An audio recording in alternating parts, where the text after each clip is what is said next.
History remembers the golden boy, Tutankhamun. But what if the real treasure belonged to a forgotten silver king? A ruler who held a broken Egypt together with wisdom, not war, only to have his magnificent unlooted tomb filled with treasures, overshadowed by the chaos of World War II. This is the story you were never told. In the sprawling saga of ancient Egypt, a land of legendary pharaohs like Tutankhamun and Ramesses the Great, some rulers remain shrouded in the mists of time. Today, we journey back to an age of turmoil and division, the Third Intermediate Period, to uncover the story of a forgotten king who ruled a fractured kingdom with wisdom and resolve. This is the tale of Pharaoh Suzines I. Imagine Egypt, not as the unified powerhouse we often picture, but as a realm torn in two. The north, where Suzines reigned from his new capital of Tanis, was separate from the south, which was controlled by the powerful high priests of Ammon at Thebes. This was the challenging world Suzines inherited around 1047 BCE. He wasn't a warrior king leading vast armies into glorious battle. Instead, he was a master of a different kind of power, diplomacy and strategy. His very name, Pasabakanuti, means the star has appeared in the city. A fitting title for a monarch who would become a beacon of stability in a dark and uncertain era. Suzines I faced an immense challenge. How do you govern a kingdom that's no longer whole? How do you project power when your resources are limited and your authority is contested? His answer was not to wage a bloody civil war against the South. Instead, he played the long game.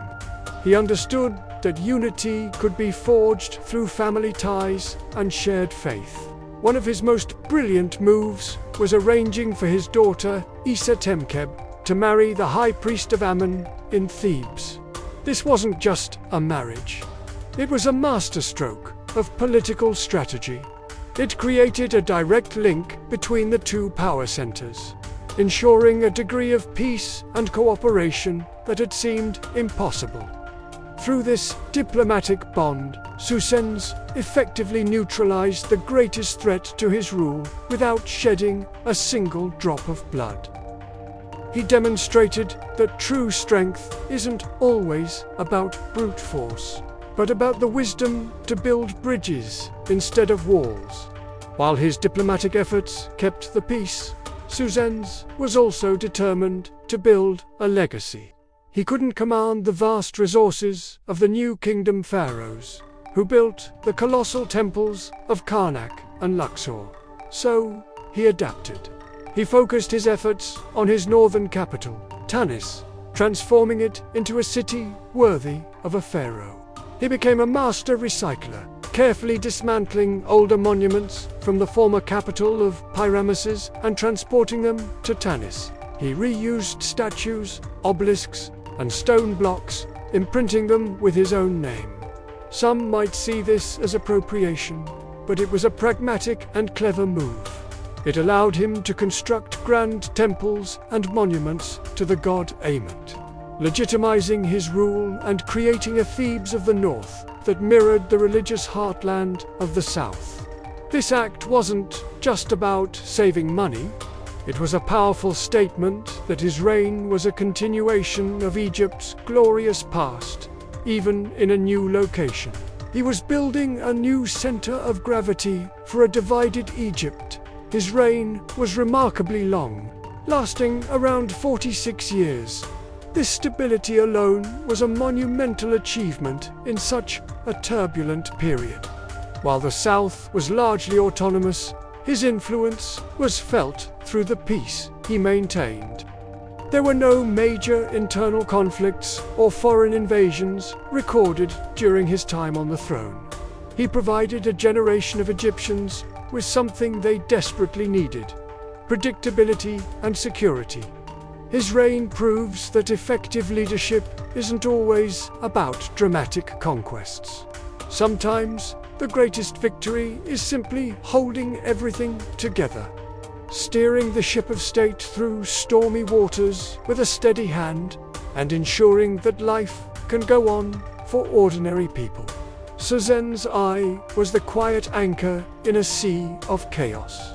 For nearly 3,000 years, Susan's slept undisturbed, his story largely forgotten.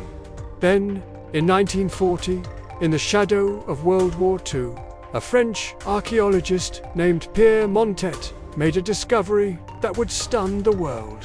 While excavating in Tanis, he stumbled upon a royal tomb that had miraculously escaped the notice of ancient tomb robbers. Inside lay the final resting place of Susan's I. The world was focused on the war in Europe. So, this incredible find didn't get the global attention of Tutankhamun's discovery, but it was no less significant. It was the only intact pharaonic burial ever found, besides Tut. The treasures within were breathtaking. Golden sandals, intricate jewelry, and lapis lazuli amulets revealed a cord that, despite the kingdom's divisions, still commanded considerable wealth. But the most astonishing artifact was the coffin itself. Unlike other pharaohs who were buried in sarcophagi of gold, Susan's lay within a magnificent coffin made of solid silver. In ancient Egypt, silver was far rarer and more valuable than gold. Gold could be mined within Egypt's borders, but silver had to be imported, likely from the Aegean or the Near East, making it an exotic and prestigious material. This choice tells us so much. It speaks to the trade networks Susan's maintained, proving his kingdom was not isolated. It also reflects the economic realities of his time. Perhaps gold was scarcer in the north, or perhaps this was a deliberate statement of unique power and wealth. The silver coffin is a silent testament to a pharaoh who, despite his challenges, could still command the most precious materials of his age for his journey into the afterlife. It's a symbol of his ability to adapt and thrive, using different measures of wealth to signify his royal status. Inside the tomb, another discovery shed light on his strategic mind. Montet found artifacts belonging to other pharaohs, including a sarcophagus originally made for Maranta, a great ruler from the 19th dynasty. Susan's had reinterred several of his ancestors and predecessors within his own tomb complex. This wasn't just a practical matter of consolidating royal burials. It was a deeply symbolic act. By gathering these past rulers under his protection in Tanis, he was positioning himself as the legitimate heir and guardian of Egypt's royal lineage. He was reinforcing the idea that Tanis, not Thebes, was now the true royal heart of the kingdom. It was his final, posthumous act of political genius, cementing his legacy in stone and securing his place in the long line of pharaohs. So, what can we learn from the life of this forgotten king? The story of Susan's eye is a powerful lesson in resilience. He inherited a crisis, a kingdom fractured and weakened. Yet, he didn't succumb to despair or resort to destructive conflict. Instead, he used intelligence, diplomacy, and strategic planning to navigate the complexities of his time. His reign teaches us that leadership in a crisis isn't about grand gestures, but about making smart, pragmatic decisions that foster stability and build for the future. He proves that a legacy doesn't have to be loud to be lasting. He may not have the fame of Ramesses or the golden mask of Tutankhamun, but his long, peaceful reign was its own form of triumph. Susan's eye shows us that even in periods of decline, great leaders can emerge. They may not build the tallest pyramids or win the biggest battles, but they can hold a nation together, preserve its culture, and lay the groundwork for future generations. His story reminds us that history isn't just made by the conquerors, but also by the peacemakers, the diplomats, and the builders. Though he was once lost to time, the silver pharaoh of Tanos has reappeared. A shining star from a divided past, teaching us about the enduring power of quiet strength and intelligent leadership. Thank you for joining us on this journey into the life of Sosens I. If you enjoyed this exploration of a lesser-known chapter of Egyptian history, please like this video, subscribe to our channel, and hit the notification bell so you don't miss our next adventure into the past. See you next time.